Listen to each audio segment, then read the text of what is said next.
ध्यान के मेरे व्यक्तिगत अनुभव। आज मैं आपसे अपने 2 अनुभव शेयर करूंगी। पहला तो ये कि आधी रात को मेरी नींद खुल जाती,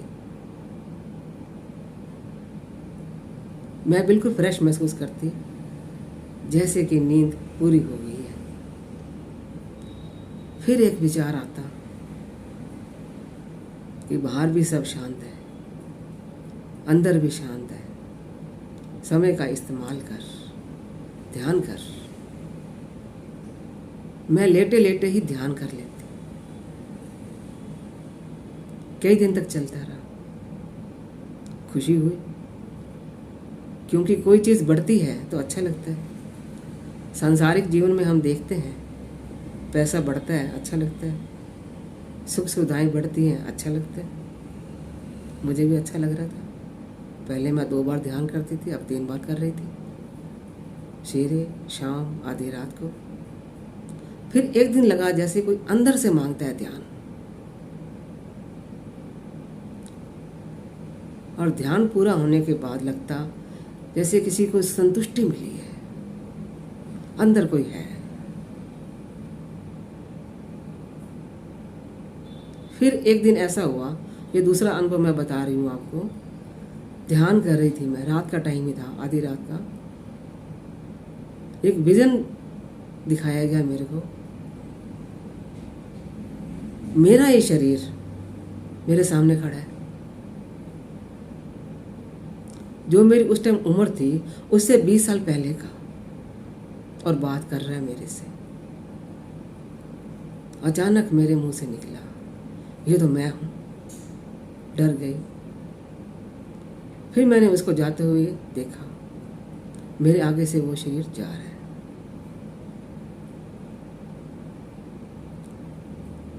रोमांचकारी स्थिति जो होती है वो हो गई मेरी। मैं कहूँ कि मैं खुश हूँ या भयभीत हूँ या हैरान हूँ, ये सब ध्यान करने से हो रहा था। मुझे पता चल रहा था ये ध्यान का ही रिजल्ट आ रहा है मेरे सामने। ये अनुभव जो हैं ये ध्यान के मार्ग में ही आ रहे हैं, क्योंकि ध्यान का रास्ता ही इतना प्यारा है, आनंदित करेगा, विचलित करेगा। इसमें एक खूबी ये है ध्यान के रास्ते की कि इसमें डिग्रियों की जरूरत नहीं है। सभी के लिए रास्ते खुले हैं, चाहे आपके पास डिग्री है चाहे नहीं है। कहते हैं एक औरत थी, उसने अपने बच्चे को, लड़के को बहुत पढ़ाया लिखाया, उसको शास्त्रों का ज्ञान भी हो गया।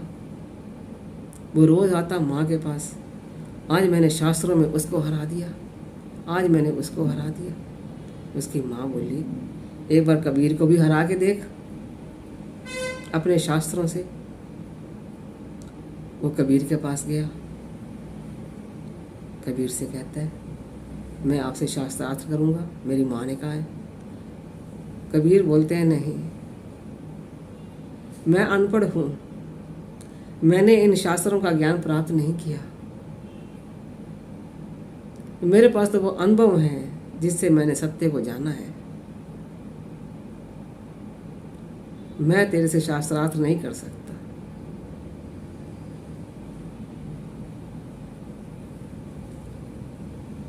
तो किसी भी बाहरी ज्ञान की जरूरत नहीं है। इसमें बंदा खुद ही शास्त्र हो जाता है। ध्यान के मार्ग पर चलने वाला बंदा खुद ही शास्त्र हो जाएगा। इतने अनुभव होते हैं, इस तरह के बोध होते हैं इसमें, जिससे हम परमात्मा से मिलन कर सकते हैं। आप भी ध्यान कीजिए, खुद ही शास्त्र बनिए, खुश रहिए, स्वस्थ रहिए।